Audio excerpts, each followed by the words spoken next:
Ma pauvre enfant, ironisa il y a peu l'auteur de mes jours, alors que je m'obstinais à ne pas lui dissimuler mon avis sur un des innombrables sujets du monde qui, désormais, nous désaccordent. Il y a des ans, au début des événements, je m'étais fendue d'une missive éperdue de candeur, envoyée au roi et à la reine ma mère. J'y rendais compte du fruit de mes investigations les plus profondes, celles qui doivent passer 100 fois par le cœur et le tenailler jusqu'au sang, avant qu'on puisse les énoncer posément, à l'unisson de la note fine, du son de verre ardent qui brûle au creux de l'âme et s'élève en silence dès lors qu'on sent dire une vérité.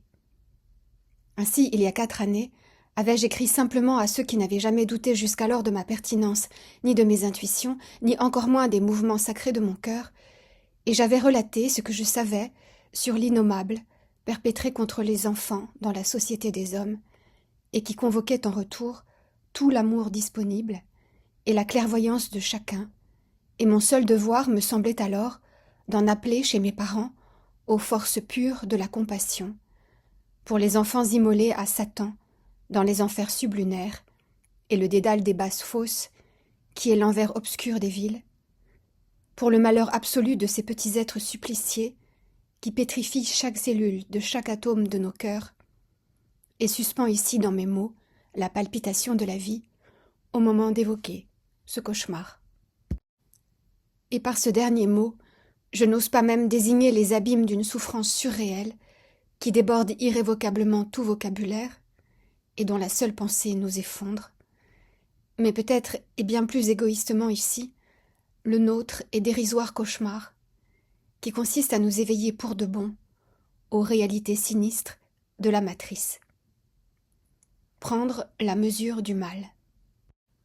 En perdre la raison, ou pour mieux dire, en repousser les bornes, le fond et les contours, y couler le courage de la lucidité et la sagesse de notre renoncement, soit l'adieu au monde ancien, auquel nous avons cru, et dans le secret de nos nuits, creuser encore l'abysse, pour y verser le seul déluge salutaire, le torrent de nos larmes, celle que le démon anxieux s'acharne à réfréner et empêcher encore de toutes parts, en aveuglant les incrédules qui préfèrent à tout prendre pour ne pas perdre l'esprit, nous croire pris de démence et nous railler, comme il est d'usage. Ce que je reçus finalement de la part de mes parents m'initia une bonne fois aux exigences du destin, auquel nous vaut aujourd'hui notre étrange statut dans la société des hommes, nous qui avons d'abord cru en la persuasion de notre innocence à dire par amour ce que nous savions. Et voilà qu'au printemps dernier, quand le massacre des enfants d'Orient battait déjà son plein d'horreur, on évoqua dans la presse le numéro 97 de la rue parisienne où j'ai grandi, emblème des beaux quartiers de l'intelligentsia, et j'appris que j'avais vécu à 2 pas d'un étage noble où le mal absolu s'acharna des années durant au martyre de petits enfants soumis au pire, de la part des hommes de bien du 7e arrondissement. J'ai passé une large part de mon enfance au 94 rue du Bac, ancienne demeure de Madame de Staël, dont il est écrit dans les livres qu'elle avait rencontré Napoléon par l'entremise de Talleyrand, tout près de là, soit dans l'actuelle ambassade d'Italie, c'est-à-dire derrière le mur de la courette au fond de notre appartement. Mes camarades de classe portaient souvent les noms fameux de l'histoire de France et des héros proustiens.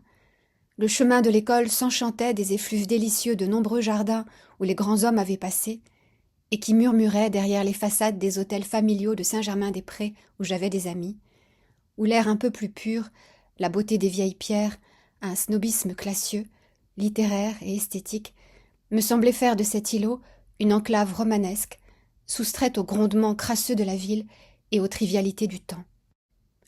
Un coup du sort et des huissiers mirent ma famille désargentée à la porte de ce district, aujourd'hui confit dans son luxe, ses pâtisseries innombrables, ses airs d'insouciance frelatés, et l'élégance charmante de ses rues célèbres, où des armées de frelons s'abattirent il y a peu sur des gilets blonds, égarés chez les heureux du monde. À quelques mètres de mon petit lit, dans l'air que je respirais, dans le secret de ces immeubles dont je connais les parfums des tapis, des boiseries, de la cage d'escalier, au royaume du chic où j'eus le privilège de grandir, parmi les fastes de la beauté et de la culture, dans l'antre du roman de la France, à quelques pas de la chapelle dite miraculeuse, où devant sœur Catherine, la Vierge apparut dans sa gloire, ont eu lieu, et continuent peut-être d'avoir lieu, les atrocités. La dépravation putride des âmes noires, l'impossible délire sadique, le sacrilège obsédé de Baphomet ou de Moloch. Et dans ces salons, ce surcroît inouï de perversité, que sont la double trahison des arts et des lettres, des siècles de poésie et de bel esprit, le vernis luciférien. Depuis de longues années à écouter les récits insoutenables, l'incalculable effroi,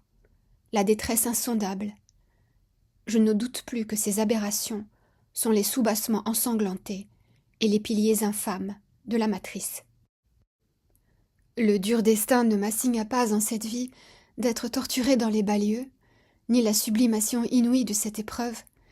Il me montra seulement, à l'avant-garde de la dite conscience collective, ces réalités. J'ai voulu les entendre, m'accoutumer à la stupeur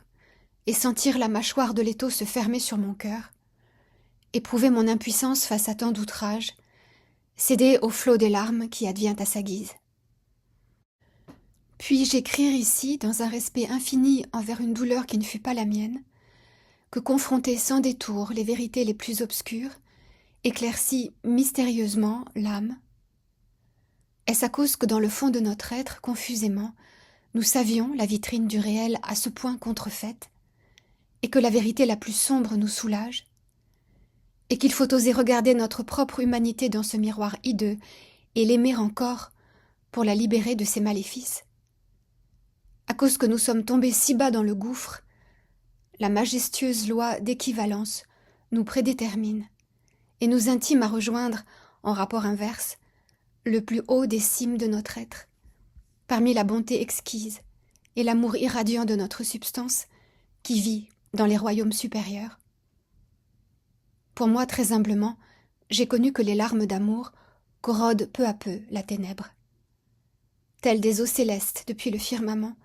ces rivières que nous pleurons participent à rouvrir doucement la porte des cieux anciens, le ciel perdu d'avant la chute. Comme est belle la beauté bouleversante de ceux qui reviennent de ces enfers. Reconnaissons aux choses inhumaines un pouvoir magique, celui de convoquer la puissance enclose dans l'alvéole bénie de nos cœurs, là où gît l'étincelle et sa solaire alchimie propre à tout transmuer, qui est notre droit divin de naissance et notre génie. Je suis revenue hier sous les fenêtres du 97 pour voir, et poussant plus loin ma promenade, je tombe à la place d'un ancien couvent sur une forteresse effarante aux allures gestapistes, rayonnant alentour comme un foyer néfaste et marqué du sceau noir de M. Saint-Laurent, dont le Pygmalion redoutable pourrait avoir entre autres commis d'assez terribles choses dans ces bacchanales d'Orient, comme au temps des satyres. Nous, la Légion des doux, en plus de notre résolution à dénoncer la toile systémique des profanateurs à l'œuvre partout, en plus d'honorer les survivants magnifiques et de remettre l'âme perdue des bourreaux sous le regard de la lumière, nous guettons désormais la porte des cieux nouveaux. Je le sais, car je les vois s'entr'ouvrir déjà dans l'invisible, quand mon œil subtil, le troisième, se dessille face à une nuit épaisse,